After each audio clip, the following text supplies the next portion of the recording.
10th. Alamak, 10 tu saya patut ada benda. I'll get back to you. Okay, but should be okay kot. Okay. Okay. And also, okay, I asked JJ that maybe after this we can do a face-to-face class. Okay. It's been tiring for me to talk alone. Okay, I want to see your faces. And we'll see lah if there is any room available. Okay, with that, let's get started. Let me see. Oh yeah. For the room, I've asked the office and managed to book DKVD. DKVD. Actually, DKVD is allocated for our class already. Actually, but yeah, it's a bit small. It's enough for your class lah. Okay. Is it okay with everyone? Or are you still like in kampong or something? Yeah, you cannot make it if it's physical class. Okay, I know online classes is a bit boring and then less motivated and some of you even sleeping. Okay, buat something, main computer lah or something. Okay. Okay, okay, let's get started. So for today, I've uploaded the lecture notes on Putra Blast. It's on septicemic diseases. It's not gonna be long. It's quite short. It's some of the simple disease. Let's see, screen to share.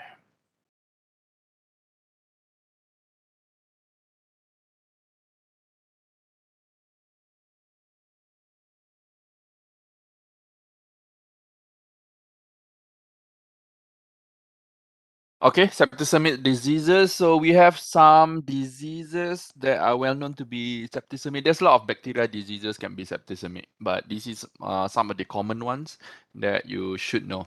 Okay, number one is pasteurellosis, also known as fall cholera, septicemia. I think I've covered this, so I'm not going to cover it again.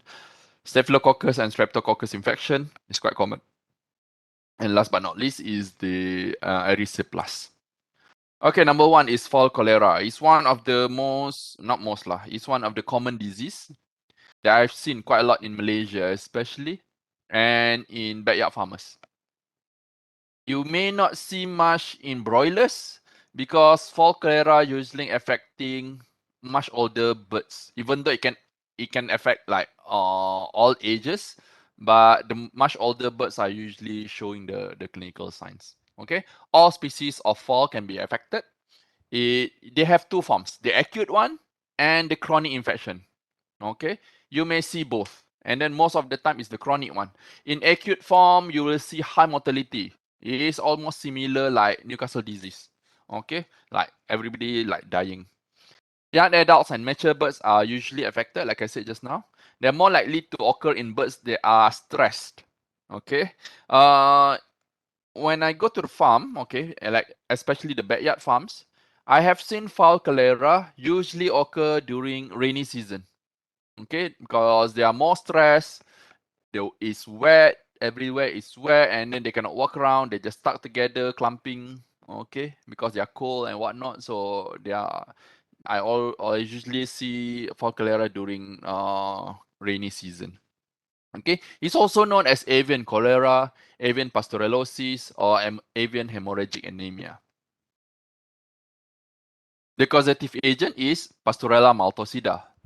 Okay, if you look under the microscope, it's a rot bacteria with bipolar staining. I'm not sure whether you have seen this in your bacteriology class. Bipolar staining, when you stain it, they are darker at the end of the rod, both end of the rod, like staining there.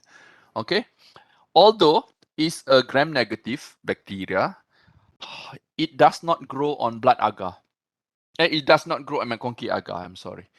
It grows on blood agar, but not on McConkey agar. McConkey agar, you know, is for gram-negative bacteria, but somehow it doesn't really grow well on McConkey agar.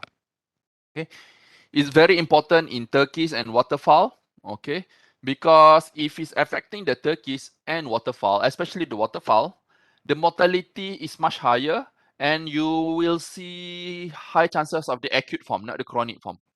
Okay, high mortality. Okay, especially in ducks. is and that if they're affecting with Forclera, you'll see higher mortality. Will survive in long time in carcasses and moist soils. Okay. So this is the Pastorella maltosida. Okay. Not the big one. The small one. The big one, what is it? The big ones. It's the blood. Okay. You already know that avian blood are nucleated. So this is the blood. So the small one here are the Pastorella maltosida. You can see, for example, this one, you can see the bipolar staining here. Okay, it looks a rod here, but it stains at the end here, macam tengah-tengah tu macam light sikit. Like this one. Okay, this is the bipolar staining. Okay, if you do a blood smear from infected birds. As the name implies, septicemia means blood in the blood, bacteria in the blood. Okay, the causative agents due to different strains of Pastorella maltosida, they belong to 16 serotypes. The most common serotype are serotype 1, 4, and 3, and also the cross strains of 3 and 4. Okay, these are the common ones lah, affecting chickens and turkeys. Virulence among isolates is highly variable. That's why what I'm saying is, I've seen most of the time what I'm seeing are the chronic form. Okay, I rarely see the acute form. So maybe the virulence is highly variable. If you get infected with the acute form, the higher virulence, then you will get the acute form, the high mortality and whatnot. Organism varies greatly in antigenic makeup. Okay, that's why it says 16 serotypes. Difficult in producing bacterials and vaccines, again, is due to the 16 serotypes. I think I have explained to you before on this. Incubation periods is from 4 to 9 days, and it really again depends on the host, whether the host is immunosuppressive or not, and the virulence of the agent itself. Two causes of the disease: the acute one, more sudden unexpected death of a large number of birds in a flock. Okay, they imitate Newcastle disease and avian influenza sometimes. And in chronic form, may follow an acute stage of the disease. Okay, usually after they recover, after the acute one, they was dying, and then the surviving one showing the chronic form, or is because initially they get infected with organism of lower virulence. Mortality for acute one, high mortality, like I said just now, up to 50%. In chronic form, usually the mortality is quite low. You'll see 1 to 2%. Okay, death rate usually higher in waterfowl than in chickens. The transmission, okay, the exact method is not well known because it's literally everywhere. Okay, but this Pastorella maltosida has been isolated in various hosts as well, like swine, cats, raccoons, okay, to be carriers of Pastorella maltosida. Even in cattle, what does it cause? You have taken pathology class, Pastorella maltosida in cattle. Pneumonia, apa yang pneumonia? Apa nama dia? HS, yes, HS. Okay.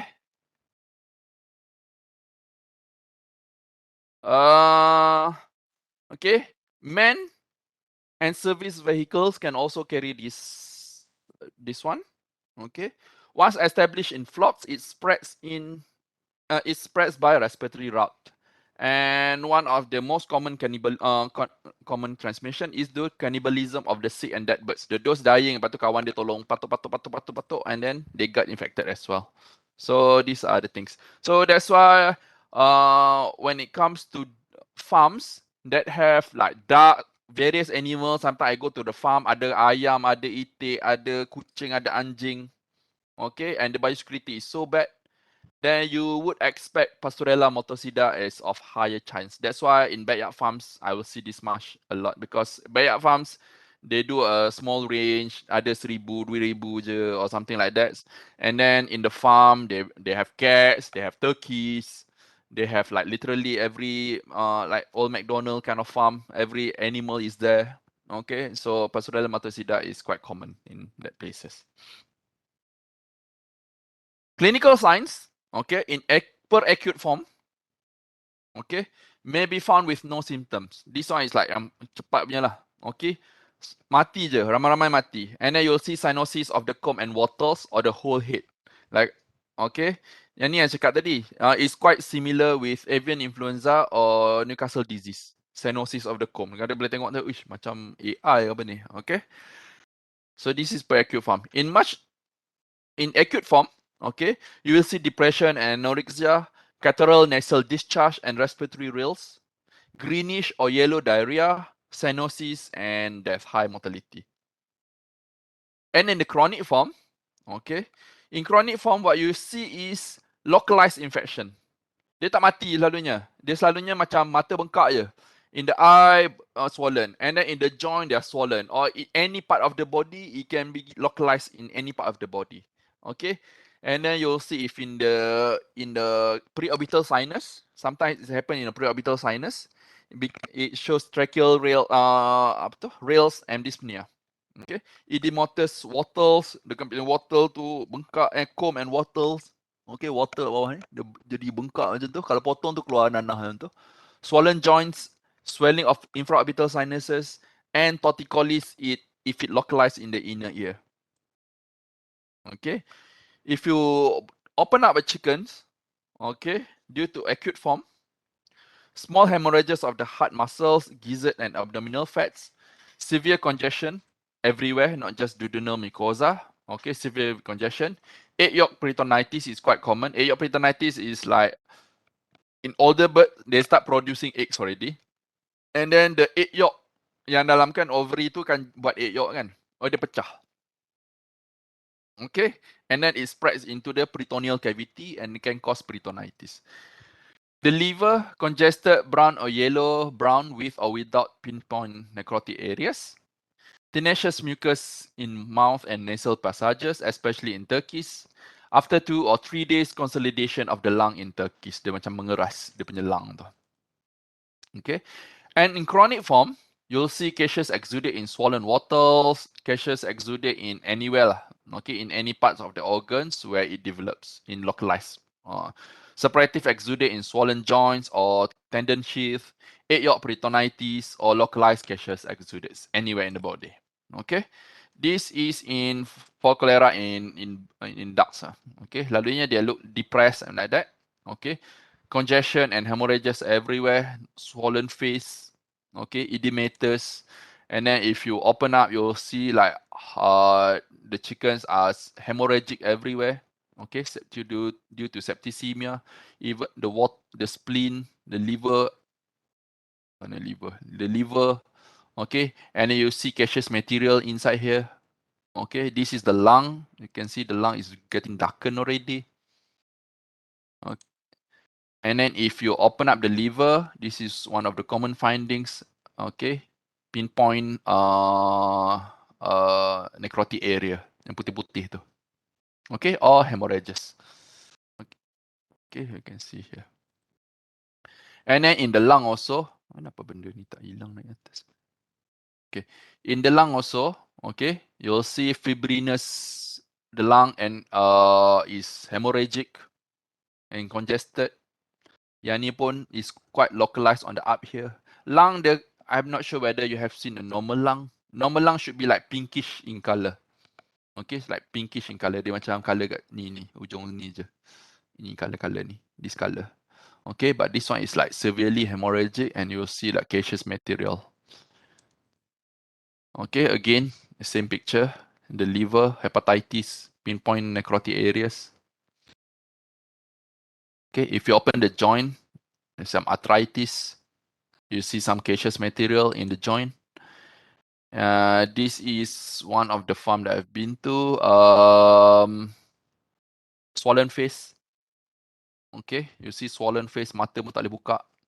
And then kalau if you slice it open, you'll see caseous material coming out from here. Okay, this one.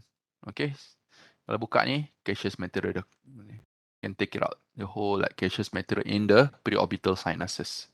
You see quite a lot in backyard farms. Okay, you'll see quite a lot in backyard farms.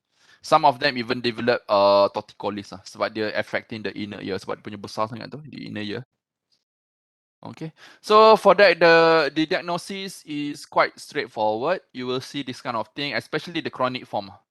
especially the chronic forms. History, signs, and lesions, you'll see localized lesions. Kalau acute form, you'll see high mortality, some caseous material here and there, so it's quite suggestive. Okay, tentative diagnosis you can do by taking the smear. Okay, you can take smear, and then you'll see bipolar organism in liver imprints or blood smear, right, staining. If you want to further confirm, you can also send the organs or caseous material, the swabs or anything, for isolation and identification. Okay, you have to specifically say that, okay, this is for Pastorella maltosida, then they will do identification for Pastorella maltosida. Differential diagnosis, okay, in acute form is quite similar with fall typhoid, colibacillosis, septicemic, Staphylococcus, and erysipelas. Okay, in chronic form, is quite similar with infectious synovitis, localized Staphylococcus, salmonella in joints, or depends on localization. Okay, if it's just limited to joint, there's a lot of like differential diagnosis, mycoplasma or E. coli. It could be all your differentials. For treatment, sulfa drug and antibiotic is to reduce the mortality, but may resume once treatment discontinued. I mean, it reduces the mortality lah, but it's a bit difficult to control. Sometimes after you stop and then the chicken become depressed again or something, you will see the signs again. Okay, most medications are given in the feed or in the water. Sulfaquinazole, okay, it's a better treatment but will depress egg production in layers. Sulfa drug is not really recommended for layers as well because it cause transient production losses in layers. And if it's in US, if I'm not mistaken, it's quite is banned, if I'm not mistaken, because of drug residue. A lot of like people over there, they have like allergic to anything. Okay, you may not see a lot of people here in Malaysia allergic to peanuts and whatnot, but in US they like literally allergic to a lot of things, allergic to peanuts lah, allergic to whatnot. Okay, so one of the thing they're allergic for is sulfa drugs, sulfa. Okay, in the eggs. Okay, this is other treatment options if you want to choose from. Okay, if you think the best one, okay, the best one is when you send back, if it keeps reoccurring in the farm, okay, the best one to do antibiotic sensitivity test, because of Pasteurella maltosida is like literally everywhere, and then we also have been abusing antibiotics. High chances there are resistance to a lot of antibiotics, so it's best to do antibiotic sensitivity test if you keep seeing recurrence of the disease in the farm. Okay, drinking water right is also possible. Drug of choice, sulfa drugs used as a dietary manufacturer, and pre-slaughter withdrawal is around 5 days. Okay, this is some others lah. I'm not gonna. You can read yourself. Okay, I wrote this saying here. Sulfa drug reduce production in layers, also reduce hatchability in eggs from breeding birds. Blah blah blah blah blah. Okay, this one you can read yourself. Okay, and then control and prevention. For cholera are not egg transmitted, so clean environment is crucial. So you just make sure that your biosecurity is like really enhanced, okay, really tip top. You don't allow any other things to come in. Then you have then you actually can control the Pastorella maltosida. Destroy all sick or dead birds before they can be cannibalized. Like I said just now, one of the common route of transmission is cannibalization of the dead birds. Live vaccines. This is one of the vaccines that are given through wing web. What the other vaccines are given through wing web? I've taught both of the disease. All other diseases are given through wing web. Smallpox. What else? Apa lagi? Smallpox. And ada satu lagi yang saya dah ajar sebelum ni. Avian encephalomyelitis. Okay, AE. Ni kalau keluar exam ni.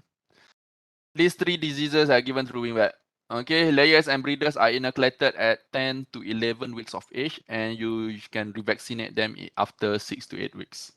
Okay, number 1 main control method, okay, is to reduce rodents, scavengers, and predators in the farm. Okay, do not allow dogs, cats, rodents, raccoons, or whatever animal enter your farms. Okay, even like reptiles can also bring Pastorella matosida into the farm. So you have to really have to control animals into your farms. Okay.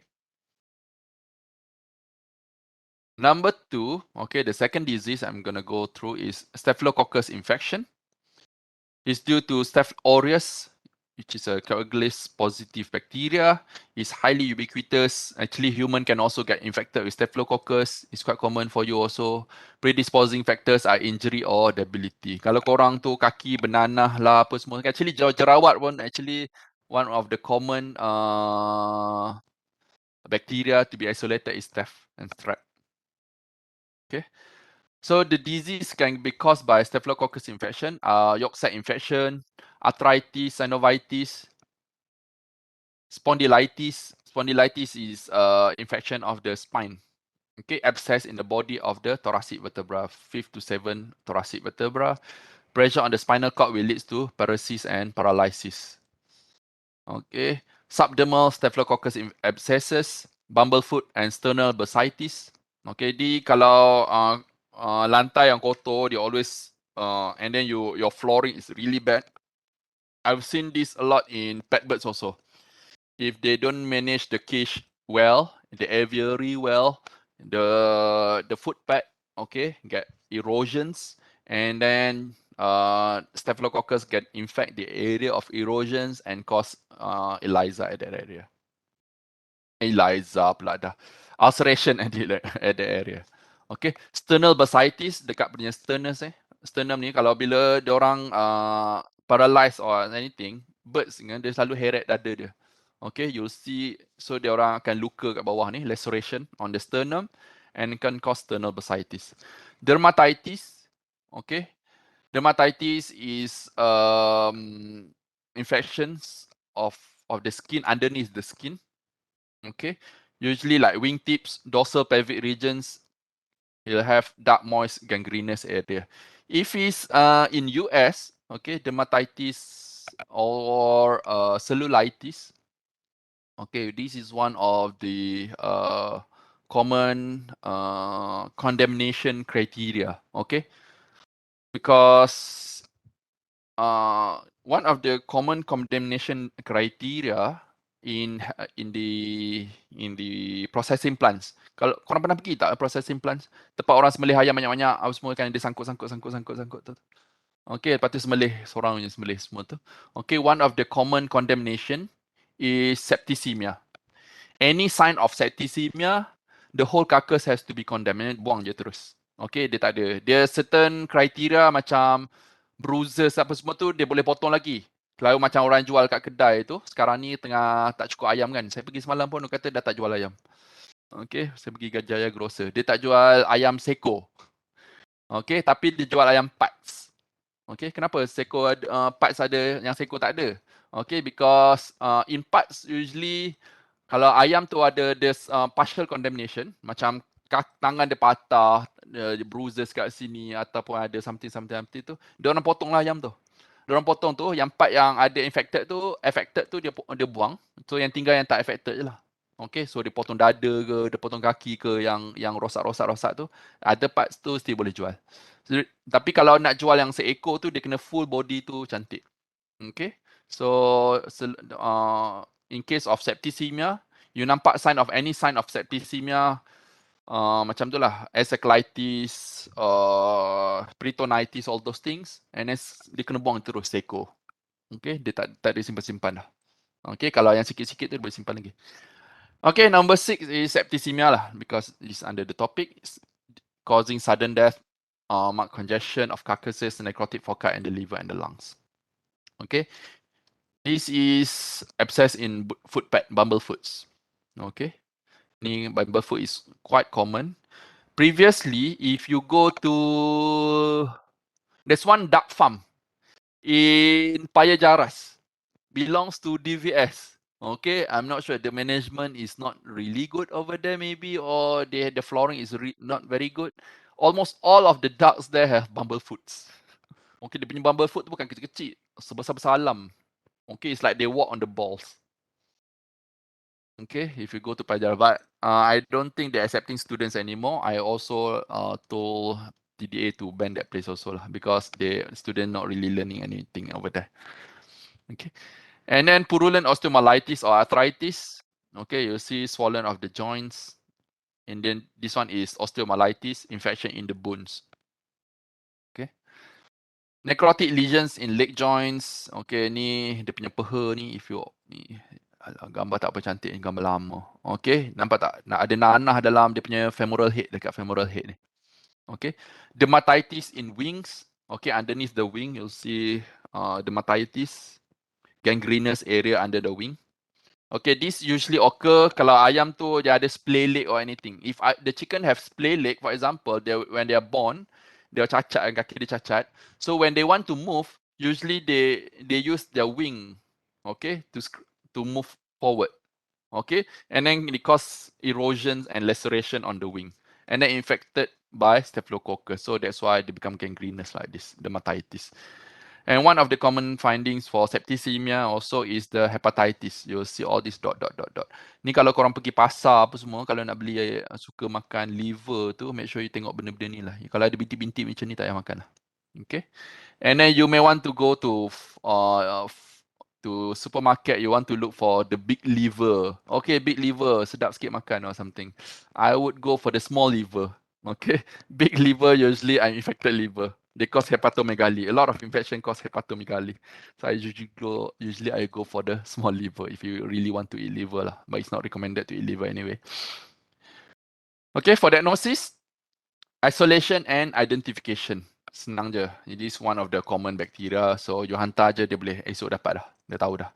Okay, treatment, you can give antibiotics, and sensitivity test is highly recommended because a lot of antibiotic resistance.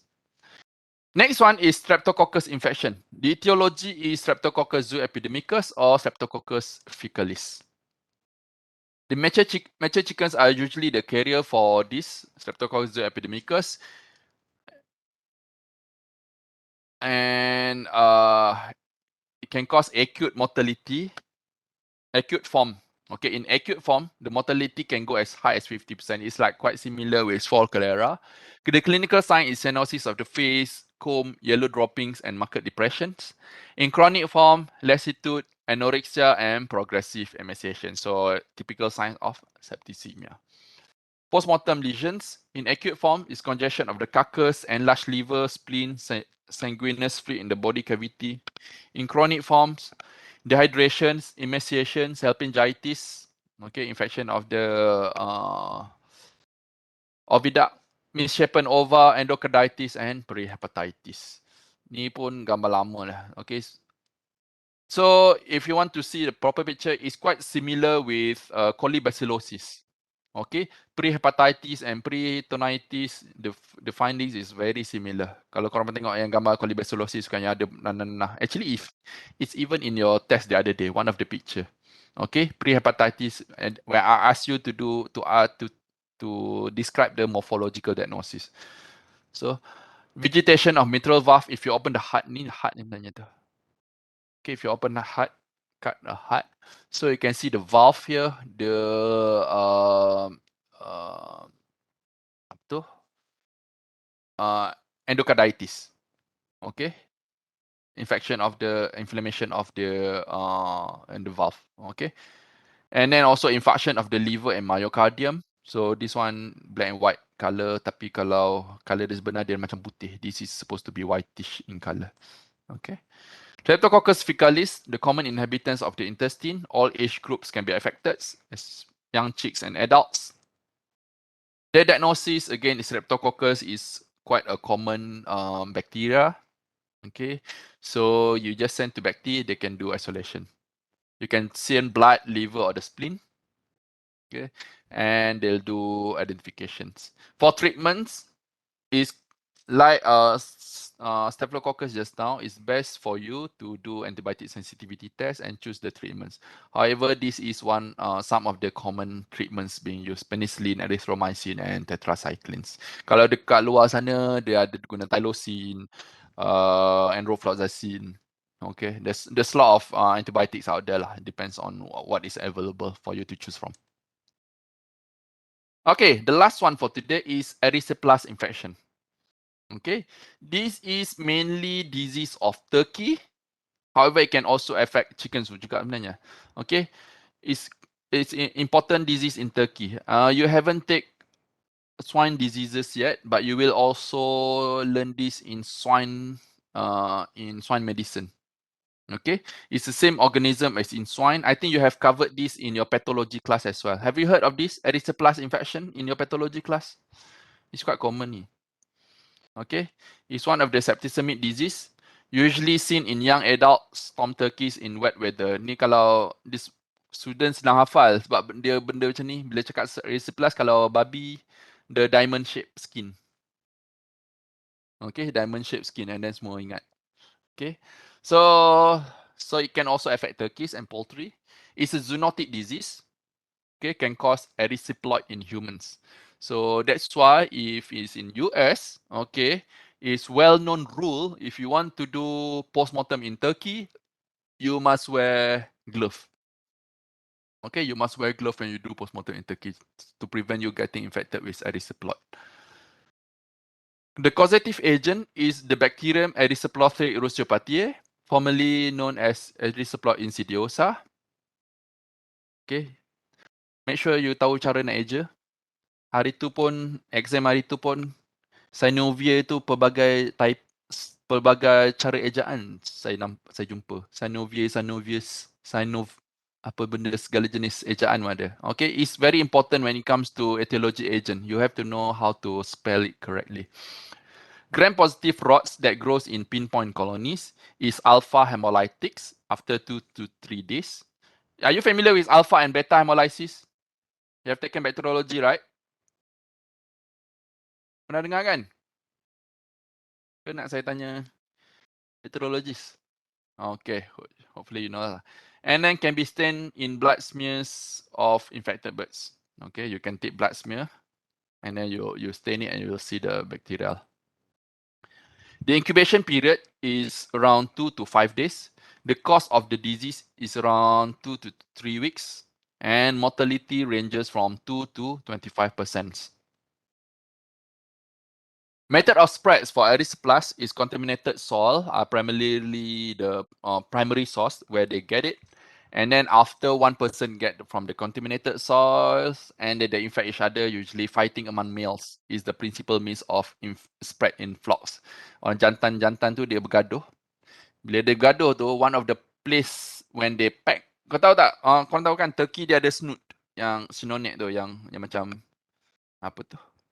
Apa benda tu yang terhayun-hayun kat kepala dia tu. Okay, so when they fight each other, they peck each other's snoot. Okay, biological and mechanical vectors such as flies, rats, etc. can also be the carrier. Okay, and artificial insemination in turkey hens is one of the common one. It's well known in US lah. If you want to do artificial insemination in hens, it's one of the way to spread erysipelas.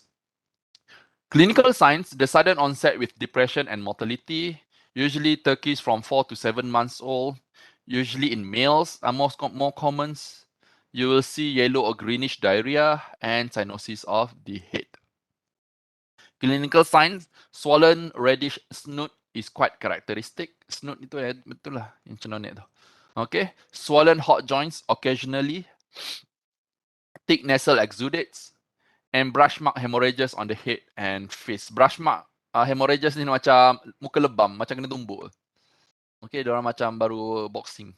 Hence die 4 to 5 days after clinical signs appear. Okay, this is how they look like, the snoot. Okay, this is the snoot. Okay, turkey dah ada snoot ni. Yang ni pun dah necrotic macam ni. Yang ni swollen snoot. Okay, this is those turkeys infected with erysipelas.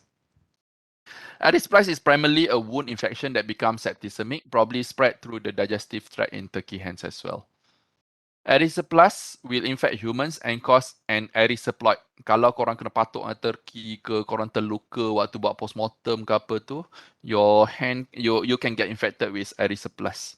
Okay, the disease is also thought to be related to arthritis in humans. Always wear gloves when you want to wear to necropsy turkeys. Postmortem lesions, hemorrhages in muscles and the heart, lung, spleen, gizzard, and small intestines. Generalized, this is like generalized septicemic conditions. Okay, erysipelas brush, purple irregular shaped blotches on the skin of the breast, liver congested, engorged with blood and friable, focal necrosis occasionally. The spleen become congested and dark purple. They become blueberry spleen. Jadi hitam macam tu. Congestion of the duodenum, endocarditis. So ni macam ni lah. Dia macam lepas boxing. Muka dia brush. Macam dia lebam. Okay. If you do in Turkey, they have. Okay. And then this is the spleen. Become rounded and darkened. And this is the heart. Okay. Endocarditis. Nampak tak dia punya valve area ni merah-merah ni? Okay. This is the heart. Endocarditis. For diagnosis, isolation and identification of causative agent, bacteria. Since it's the bacteria, usually you proceed with isolation for identification. Okay, it's quite suggestive of the disease. Even if you go to the farm, you want to treat it immediately. So you want to have a tentative diagnosis. Is highly suggestive of the disease when you have flat mortality curve in toms in the male turkeys, swollen snoot in the male, yellow to greenish diarrhea and extensive hemorrhages. Selalunya if you go to the farm, okay, mungkin kat Malaysia ni kurang sangatlah turkey.